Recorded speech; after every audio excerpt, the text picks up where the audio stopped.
মধ্য ত্রিশে থাকা পুরুষের জীবনকে অর্থবহ করে তুলতে পারে এমন 10টি কাজের তালিকা জেনে রাখুন, কাজে আসবে। পরিবার সংশ্লিষ্টতা। কৈশোরে কিংবা তারুণ্যে বয়সের জুসে ছেলেরা দিনভর বাইরে টুটু করে সময় কাটায়, আর জীবনে একটু স্থিরতা এলে পুরুষ মানুষ সময় কাটাতে ভালোবাসে তার পরিবারের সঙ্গে।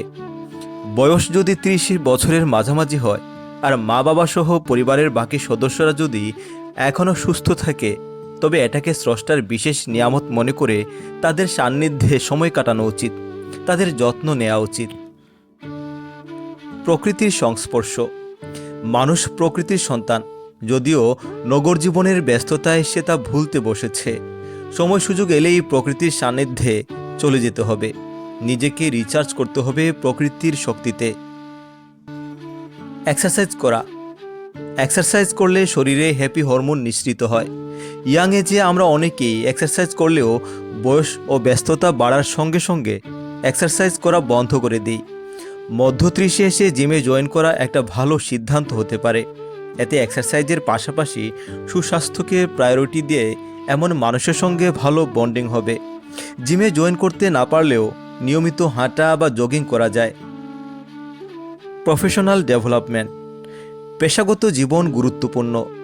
যেই পেশায় আছি সেখানে এমন এক উচ্চতায় ওঠার চেষ্টা করা যেতে পারে যাতে সেই পেশার থ্রু কমিউনিটিকে আক্ষরিক অর্থেই ভালো কিছু সার্ভিস দিয়ে যেতে পারি, কর্মক্ষেত্রে ভ্যালু অ্যাড করতে পারি, একটা লিগেসি তৈরি করতে পারি।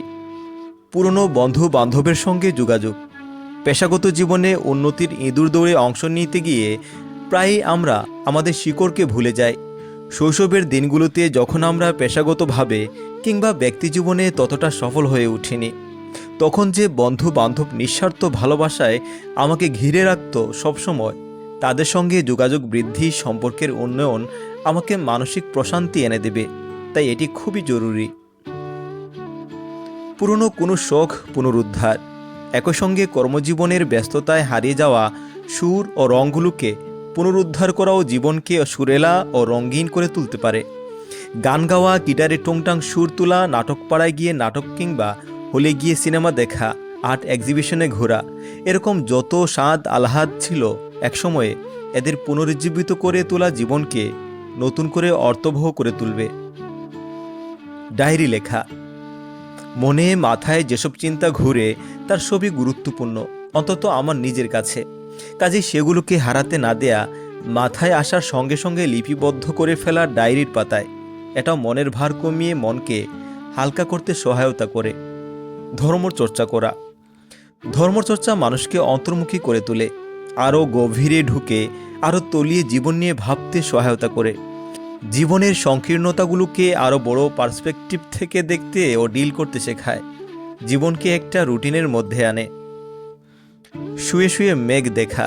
এছাড়া অবসর সময়ে ছেলেবেলার মতো বারান্দায় টান হয়ে শুয়ে কিংবা জানালার ধারে বসে আকাশের মেঘ দেখা যেতে পারে। শৈশবে আকাশে ভাসমান মেঘগুলোকে দেখে যেমন হাতি, ঘোড়া কিংবা ডাইনোসরের শেপের মতো মনে হতো, এখন হয়তো এমন মনে হবে না। কিন্তু এ কাজের লক্ষ্য হচ্ছে নিজের শৈশবের কাছে ফিরে যাওয়া, মনের শিশু সত্তাকে বাঁচিয়ে রাখা।